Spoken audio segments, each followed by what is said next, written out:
What is up, guys, and thanks for tuning into the channel. And as you can tell by the thumbnail, I had some terrible luck happen on the build already. I've got the Camaro in the garage right there next to me, just enjoying a little bit of sunshine on the quarantine, and just, you know, thinking like what the heck happened and what caused it. And I do have a couple theories of what happened, so I'm going to bring you guys in and show you a little bit of what's the deal. So let's go ahead and take a look at the Camaro right now, and I'll show you guys what I'm talking about. I'll tell you what though, Minnesota is really crazy sometimes, because 2 days ago we had 60-degree weather and it was great. It was super warm outside. Yesterday the high was 26, so I don't know any other state that can jump 45 degrees in a matter of a day. But I'm going to show you guys exactly what I'm talking about in the build here, so come inside. Transmission's out of the car, not good. Alright guys, so this is kind of just a little bit of the update video of what the heck happened. As you can see, the transmission is back out of the car, which is never a good sign. And if you're wondering why I'm not out ripping this thing around, doing some quarantine burnouts, and just out there working all the bugs out on this build that I just did with the LS3, man, I tell you, so this is what happened. You heard it, I took a video of my cell phone. I was starting the break-in process on the LS3 from the fresh rebuild. This thing was running good, it was camming hard, it was sounding mean. I did get an injector code on the handheld, so I did shut the engine off, checking for leaks, making sure nothing was, you know, pouring out or anything like that, and it all was pretty good. 75 psi oil pressure. Parked it, put it back in the garage for a day or two, and when I went to restart this thing, man, all hell broke loose. And I've got two theories of what happened. It is a coincidence, and this is, I might never exactly know what really happened, but on the exact cylinder that I was getting the injector code, one, I either got a fuel hydrolock and it hydrolocked the cylinder that way, or two, I skimped out and I didn't mill the heads because I was running out of, maybe I was getting impatient, maybe I ran out of money, you know, I was already in this thing pretty deep, but either way, I'm living with the consequences. So, and I had the throttle blade during the break-in. I had my throttle blade turned up to 2,000 RPMs, and I forgot I did that. So I went to start the car, and it revved to 2,000 RPMs. And this is what I saw. It sounded like a bowling ball went off in the engine first place. All I did was start it. I started it the next day, and bam, man, it just, my heart sunk. So when I pulled the head off, look what I saw. Freaking A, man. The piston is completely chewed up, destroyed everything, broke the block. I mean, this block isn't even savable anymore. And not only did it chew the piston up and scattered it through the whole bottom end, I'm not even sure if my cam's gonna be good. The crank was all messed up. Man, that really sucks. I tell you, how the hell do you plan for something like that? So basically all that hard work, all that thrashing I just did, I'm starting over with the new engine because this one's not even savable. It also did bang up the head too pretty good. I might be able to save the head. So I'm pretty bummed out. It did mess me up pretty bad for a few days, man. I was pretty messed up. I just didn't even want to look at my car anymore. I parked it, put it in the garage for a few days, and then I had to get another game plan of what I'm gonna do, how I can get this thing going.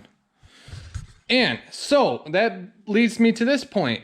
So we are going to start another LS3 build, and I'm going to do a little series on how to do a super cheap and dirty LS3 build. So how to build an LS3 on the cheap and dirty, because obviously the funds are a little bit low after putting all my money into that thing and watching it go up in smoke. You know, and maybe, you know, I'm not a professional engine builder. Maybe there was stuff I did wrong. Maybe, you know, I should have definitely had the heads milled. I don't know. I mean, you know, sometimes you just got to learn as you go. So, you know, this next engine, I'm going to do it the right way, the proper way. I'm pretty stoked actually, because I did want to do it the forged pistons. So I actually am getting the forged pistons on this one. I've got a buddy of mine. My father-in-law, it's my father-in-law's friend, man. He builds race engines. He's going to kind of take me under his wing a little bit. He's got all the dial bore gauge micrometers. He's going to show me how to set up these measurements and to build this thing to last. So hopefully this will be the last bottom end I have to build. It'll be good for boost. If I do end up going with boost, I will gap the rings, but this thing should hold together pretty well. So we're gonna do that on a cheap and dirty. I think it'd be a pretty cool little series to, you know, to follow along with. And, you know, not all is lost. You know, I did get over it. It is an engine. You know, I didn't lose a family member. You know, I still got my house. I still got everything. So you know, it is a hard pill to swallow, but in reality, with everything going on in the world, I don't think it could have happened at a worse time with this quarantine thing, the whole virus, all this crap. But it happened. Let's deal with it. Let's move on. So I'm going to show you guys a few things that I did do on the positive note. Let's go check them out. All right, a couple of the really cool positive stuff. I did finally get my subframe connectors installed. As you can see under there, yeah, they tucked up there pretty nice, man. I'm pretty happy with the UMI. I've got UMI everything, as you can see on the car. Subframe. I still got to paint some of the welds that I did. But fitment and quality of UMI, I'm very happy with them. I also did do the 4th gen overflow mod. As you can see, cleans up the engine bay. I don't have those big jugs, you know, sticking there or have to worry about them. So I did do the 4th gen overflow bottle mod. That's cool. And I was able, man, I tell you, this is what you've got to do to find out how to build these things. I've scored a core engine for $400 from a junkyard. This is actually out of a 2011 Escalade or Denali. And this is going to be the new platform for what I have going on. I already did start to do some of the disassembly process. I wanted to check it all out. And for the most part, for a junkyard core, it really doesn't look that bad. As you can see, I've seen some that are a lot worse. A little bit of scoring on some of the cylinder walls, so I'm gonna be dropping this off at the machine shop on Monday, which is in a day or two.